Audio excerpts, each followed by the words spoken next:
সরকারি ক্রয় সংক্রান্ত মন্ত্রিসভা কমিটির সভায় ২০টি প্রস্তাব অনুমোদন পেয়েছে।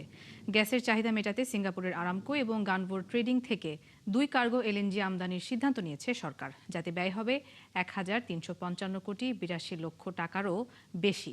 এছাড়া কৃষি উৎপাদনে মরক্কো থেকে ৩০,০০০ মেট্রিক টন টিএসপি এবং দেশের কাফকো থেকে ৩০,০০০ মেট্রিক টন ইউরিয়া সারসহ মোট ৬০,০০০ টন সার ক্রয়ের প্রস্তাব অনুমোদন দিয়েছে কমিটি।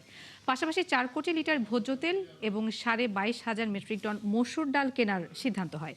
সভায় ঢাকা দক্ষিণ সিটি কর্পোরেশনের অধীনস্থ খাল পুনরুদ্ধারে বাংলাদেশ নৌবাহিনীর প্রতিষ্ঠান ডকইয়ার্ড অ্যান্ড ইঞ্জিনিয়ারিং ওয়ার্কস লিমিটেডের মাধ্যমে বাস্তবায়নের নীতিগত অনুমোদন দেওয়া হয়। তবে বৈশ্বিক ভূ রাজনৈতিক অস্থিরতার কারণে জরুরি ভিত্তিতে ডিজেল আমদানির ৫টি প্রস্তাব আলোচনা থেকে প্রত্যাহার করে নিয়েছে জ্বালানি বিভাগ।